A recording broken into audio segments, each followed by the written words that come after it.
네, 오늘 우리에게 주신 하나님의 말씀은 요한계시록 16장 1절부터 11절 말씀입니다. 함께 읽겠습니다.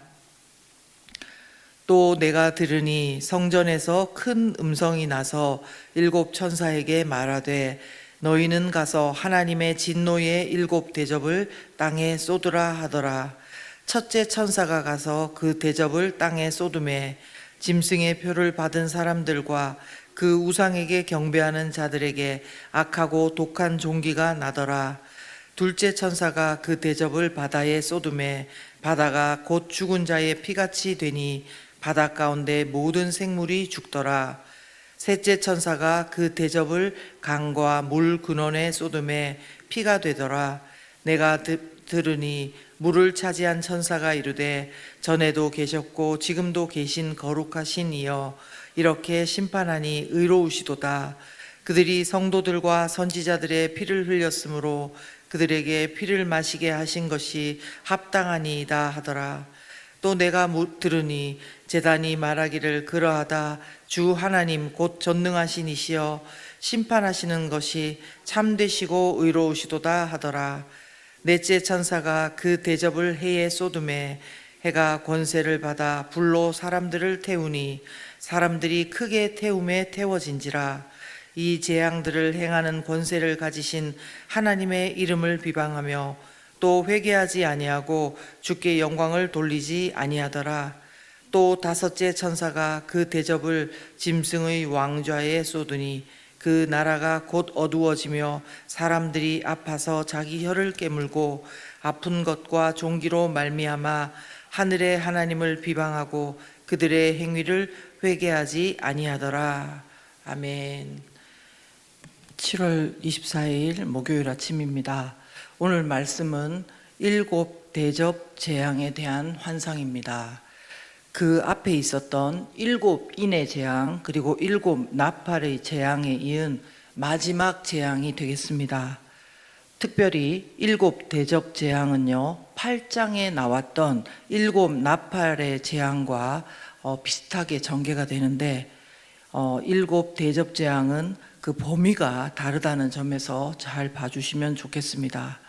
또한 오늘 본문을 묵상하시면서 만약 시간이 되신다면 출애굽기 7장과 9장의 재앙들, 즉 하나님께서 모세를 통해 애굽에 내리셨던 재앙과 비교해서 읽어보신다면은 마지막 날의 재앙과 심판마저도 하나님께서 분노하신 대로 마음대로 이렇게도 하고 저렇게도 하시는 것이 아니라 이미 그 애굽의 재앙들 속에 그리고 먼저 있었던 재앙들 속에서 보여주신 그런 심판의 어떤 모습들이 있었다. 그것을 깨닫게 됩니다. 먼저 첫째 천사가 그 대접을 쏟는데요. 일곱 나팔 재앙에서처럼 똑같이 땅에다가 그 재앙을 쏟습니다. 8장에서 나팔 재앙에서는 땅의 3분의 1만 그리고 풀과 나무가 타버렸지만요. 오늘 본문의 대접 재앙에서는 땅 전체가 영향을 받습니다. 그 중에서도 2절 중반에 보시면 짐승의 표를 받은 사람들과 그 우상에게 절하는 경배하는 자들에게 애굽에 내려졌던 그 재앙과 비슷한 악하고 독한 종기가 나게 됩니다. 또 이어서요. 두 번째 천사와 셋째 천사도 그 대접을 쏟게 되는데 둘째 천사는 바다에 그리고 셋째 천사는 강과 물 근원에 대접을 쏟았다는 것입니다. 그러자 이 역시 애굽에 내려졌던 나일강이 피로 변했던 재앙과 같이 바다와 강과 물 근원이 피로 변하게 됩니다. 이 재앙들도 앞에 8장에 나왔던 나팔 재앙과 비교해서 보면요. 나팔 재앙에서는 3분의 1의 바다가 피가 되고 3분의 1의 바다 생물이 죽었습니다. 그런데 이번 둘째 대접 재앙에서는 바다 3분의 1이 아니라 전체가 피로 변했고 그 가운데 모든 생물이 죽었다는 것입니다. 그리고 셋째 대접 재앙도 마찬가지로 강과 샘의 3분의 1이 못 쓰게 돼서 마실 수 없게 되었던 그것이 아니라요. 모든 물 근원이 피가 되어서 사람들이 마실 수 없는 물이 되었음을 말씀하고 있는 것입니다. 이제 하나님의 재앙 심판은요, 땅, 바다, 물을 넘어서 네 번째로 하늘에까지 미침을 보게 됩니다. 넷째 천사가 대접을 이번에는 해에다 쏟습니다. 9절 중반절부터 10절을 한번 같이 보겠습니다. 해가 권세를 받아 불로 사람들을 태우니 사람들이 크게 태움에 태워진지라. 이 재앙들을 행하는 권세를 가지신 하나님의 이름을 비방하며 또 회개하지 아니하고 주께 영광을 돌리지 아니하더라. 아멘. 그렇습니다. 이 네 번째 대접 재앙도요, 8장의 재앙과 비교하면 8장에서는 하루의 일부 동안 해와 달이 빛을 비추지 못했지만 이번에는 온 땅에 불로 심판이 있음을 말씀하는 것입니다. 그러면서 금방 읽었던 것처럼 이런 무서운 재앙과 심판이 행해짐에도 불구하고 사람들이 얼마나 완악하고 굳은 마음으로 반응하는지를 분명히 기록하고 있습니다. 무엇입니까? 하나님을 비방하고 회개치 않고 주께 영광을 돌리지 않더라는 것입니다. 뿐만 아니라요, 이제 다섯 번째 대접 재앙은 자연이 아니라 직접 짐승의 왕좌의 재앙이 쏟아집니다. 여기서 짐승은 적 그리스도를 말씀하고 이 짐승은 사탄이 권력을 부여한 자인데요, 사도 요한 당시에는 로마 정치 권력을 상징한 것이지만 이제는 모든 시대의 세속적인 정치 권력과 통치를 상징합니다. 성경은 이들에게 닥친 재앙은요, 넷째 나팔 재앙의 부분적인 어둠이 아니라 그 나라 전체의 어둠임을 말씀합니다. 그러니까 사람들이 의지하던 세상 권력들이 어둠에 처하고 쇠퇴하고 무력해진다, 그 말씀을 말씀하는 것입니다. 그 10절 중반절 말씀해 보면 사람들이 아파서 자기 혀를 깨물고 그러는데 이것이 무엇인가 하면 재앙으로 인한 고통 때문에 계속적으로 자신의 혀를 깨무는 극심한 그 고통의 모습을 표현하고 있다는 것입니다. 그런데 이 가운데서도 다시 한 번 더 9절 10절에 이어서 확인되는 것은 사람들이 결코 회개하지도 않고 영광을 돌리지도 않는다는 것입니다. 10절 중반절부터 11절 보시면요, 그 나라가 곧 어두워지며 사람들이 아파서 자기 혀를 깨물고 아픈 것과 종기로 말미암아 하늘의 하나님을 비방하고 그들의 행위를 회개하지 아니하더라. 아멘. 흔히 사람들은 고난을 축복의 통로다 이렇게 말하지만요, 모든 사람들에게 고난이 축복의 통로가 되는 것은 아님을 알게 됩니다.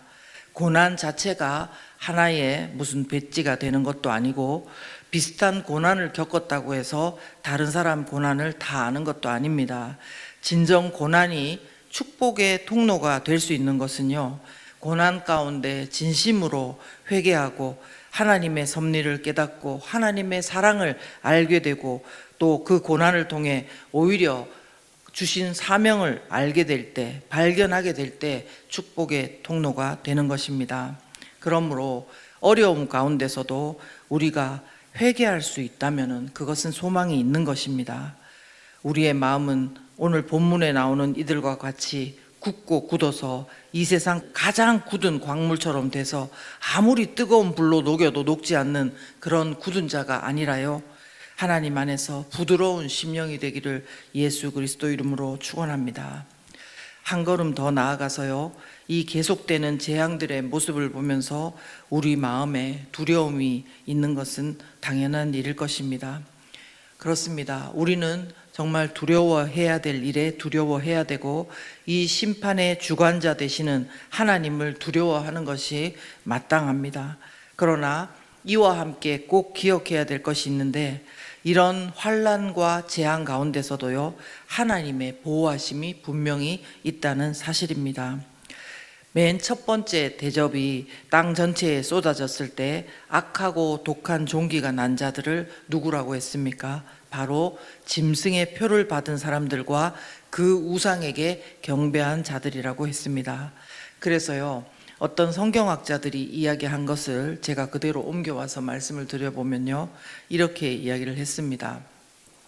환난 중에 휴거하는 것을, 그 설을 지지하는 사람들은요, 이 우주적인 재앙이 닥치기 전에 신자들이 휴거되어 이때 땅에 남아있는 자들은 오로지 불신자들 뿐이다, 이렇게 말하기도 했고요.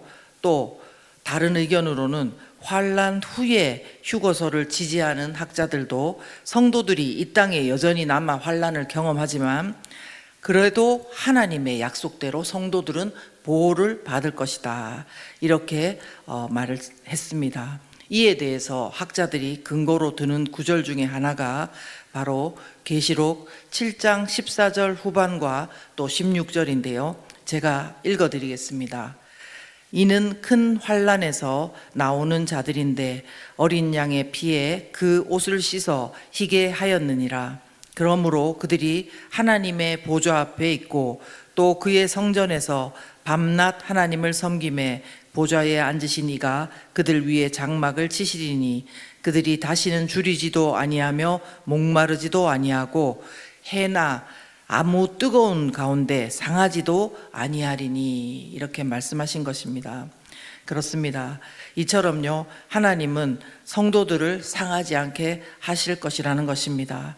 이 심판들 전에 우리를 휴거하시든 하나님의 방법대로 그 심판의 환난 가운데 지키시든 하나님은 약속을 지키시는 신실한 분임을 믿으실 수 있기를 바랍니다. 오늘 이것을 믿고 하나님을 향한 마음에 하나님을 경외하며 하나님의 이 말씀이 반드시 이루어질 것이고 심판이 이루어질 것이라는 것을 분명히 알며 정말 두려움 가운데 우리의 남은 날들을 절제하며 사는 것과 또 하나님께서 그 가운데서도 분명히 우리를 보호하시고 지키시는 것을 믿으며 오늘도 우리에게 주어진 날들을 어떻게 살아야 하는지 고민하고 하나님 방법대로 살아가기를 힘쓰고 수고하는 우리 모두가 되길 예수님 이름으로 축원합니다. 이 시간 함께 기도하겠습니다. 살아계신 하나님 아버지, 감사합니다. 오늘도 7 대접의 그 재앙의 말씀들을 통해서 하나님의 그 심판 가운데도 하나님의 주신 그런 어떤 나름대로의 규칙이 있고 심화되는 모습을 보면서 하나님의 심판마저도 질서의 하나님이심을 다시 한번 아버지 우리가 깨닫습니다. 또한 하나님, 우리의 마음이 오늘 본문에 나온 그런 마음이 굳은 자가 아니라 회개치 않는 자가 아니라 하나님을 원망하는 자가 아니라 하나님 앞에 엎드리는 자, 부드러운 심령을 가진 자가 되어 하나님의 만드시는 대로 만들어지기를 간절히 소원합니다.